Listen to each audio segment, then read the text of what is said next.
Welcome to the Global News podcast from the BBC. I'm Janat Jalil, and today I'm joined by our international business correspondent, Theo Leggett. And today we're looking at a dramatic court verdict over France's worst ever aviation disaster when a Rio to Paris flight plunged into the Atlantic Ocean, killing all 228 people on board.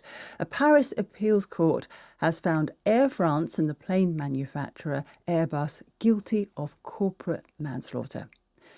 Theo, take us back to 2009 and what happened. This was a regular flight from Rio de Janeiro to Paris that took off in early June in 2009. And the early stages of the flight went normally. It disappeared from radar because back then planes were not tracked across all their journey. And it failed to arrive in Paris. It failed to appear on radar. Air traffic control couldn't get in touch. So it became apparent pretty quickly that something had happened to this plane. And within a week, some bits of wreckage showed up and a few bodies. And that was the point at which investigations began. But although there were suspicions quite early on that this had something to do with speed sensors on the aircraft called pitot tubes, they measured the airspeed, it wasn't clear for 2 years afterwards that that was the cause of the accident. And the reason for this was, although some wreckage had been found, the plane was at the bottom of the ocean. It's an extremely deep ocean, and it was extremely difficult to find. It took 2 years, and it's a minor miracle that the flight data recorder, the cockpit voice recorder, which carried crucial data, were ever found. But they were found using remote submarines. They were brought to the surface. They were taken back to Paris to the Bureau d'enquête et d'analyse, which is the French air accident investigation branch. And equally remarkably, readable data was found on them. So we now know what happened to that plane. And that in itself is a remarkable story. But for years, there was a lot of mystery about how this plane just came to suddenly plunge into the Atlantic Ocean. And it turned out it was the faulty speed sensors that were at the heart of this. They were at the heart of it, and the pilot's reactions to a situation that rapidly developed beyond their control. So in the space of 4 minutes, this aircraft went from flying normally at its cruising altitude to hitting the surface of the ocean. And what happened was the plane had been flying through a storm. It's thought that the pitot tubes, which, as I said, measure the airspeed of the aircraft, iced up, ice crystals formed inside them, so they weren't producing reliable data.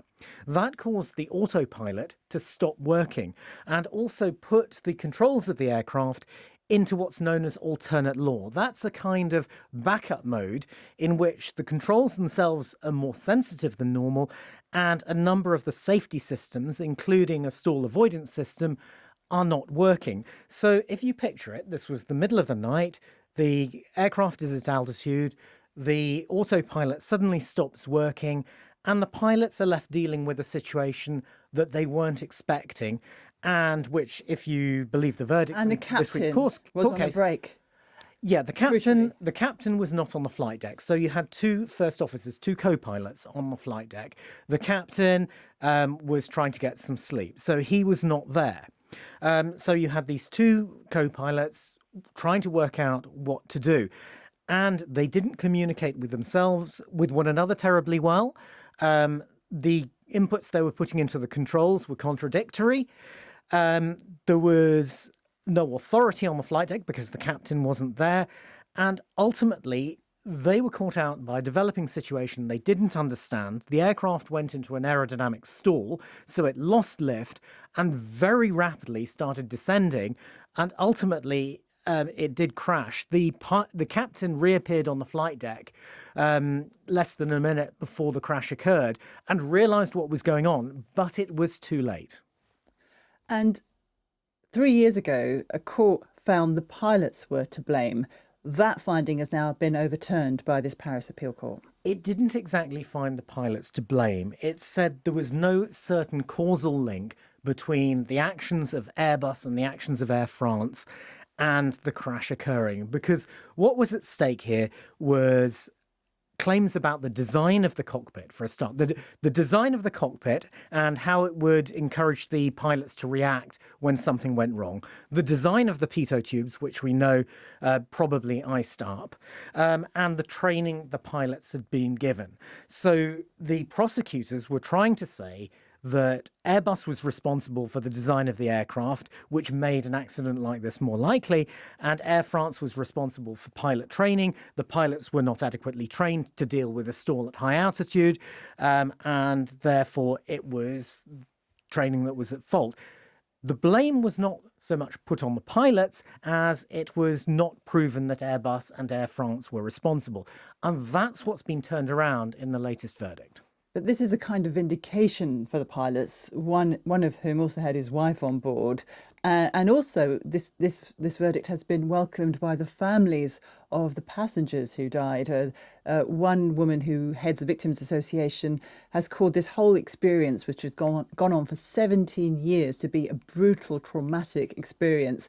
And she says it's taken this long for the families to get some measure of justice. It has taken an incredibly long time. And part of that, of course, is the amount of time the investigation took. So you had 2 years before the cockpit voice recorder and the flight data recorder were found and recovered.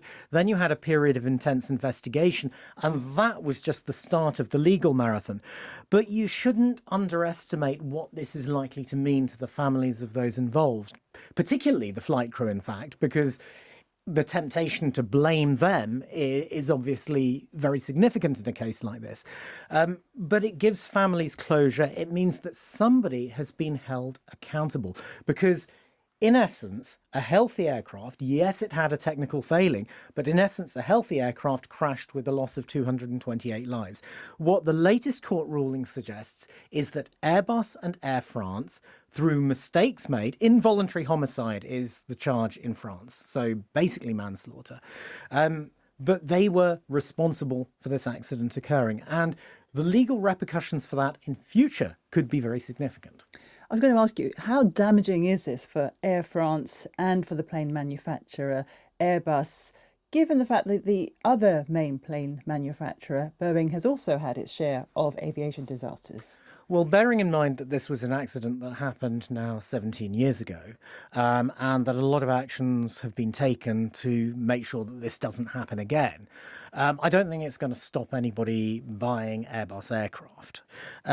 It is reputational damage, and some of that reputational damage will be linked to the fact that Airbus and Air France both fought this case tooth and nail to try and vindicate themselves, and that doesn't necessarily look very good. But again, when it comes to Airbus, the aviation market has two major suppliers of large commercial aircraft, Airbus and Boeing. Boeing has been going through all sorts of trouble in recent years. It's only just starting to recover. Airbus has order books that are absolutely bursting. I think last time I looked, there were some 8,000 aircraft in its backlog. So that is not going to change. What may well change is how a case like this would be dealt with in the future. Now, nobody wants another aviation accident to occur, but given the number of planes flying around on a daily basis, it is entirely possible that one will. And what this ruling sets is a precedent that says the manufacturer and the airline can be held responsible even if the immediate cause is mistakes made by the pilots, because those pilots were put in a position where those mistakes could be made, if that makes sense.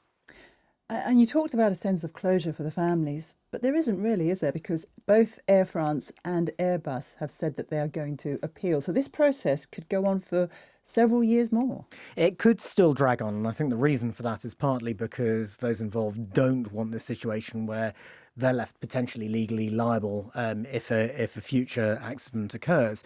But I think we should still accept that this ruling will be seen as a step forward by the relatives of those who died, because it does say that a very high-level court in France has concluded, based on the evidence put before it, that those two companies were liable. Those two companies do not want to be held liable, and they will deny liability. However, this does send out a signal.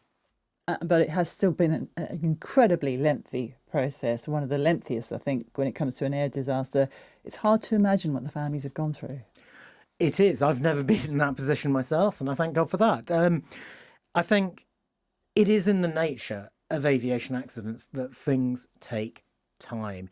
One thing you would not want is for an investigation to be completed quickly, and for things to be glossed over. Air accident investigations exist for a reason. They exist to try and prevent future accidents. They're not fundamentally about attributing blame. That's what the courts do. But the air accident investigations are designed to ensure that lessons are learned. And in this case, they have been learned. Cockpits have been redesigned, controls have been redesigned, crew training programs have been redesigned. All of that has happened. And so hopefully that makes a similar accident less likely to happen in future. When it comes to families and of those who died, there are legal repercussions that companies will try and avoid and will fight tooth and nail to avoid. And again, that's because the financial consequences of something like this can be very serious. So it's understandable that the companies would fight to deny liability. But when it comes to relatives of those who've been killed in an accident, they want closure. They want to know that somebody has been held accountable. And getting to this stage must have been incredibly painful for them because, as you say, it has taken a colossal amount of time. Theo, thank you. That was Theo Leggett, our international business correspondent. And if you'd like to see more of the Global News podcast, please click on the link below. Thanks for watching.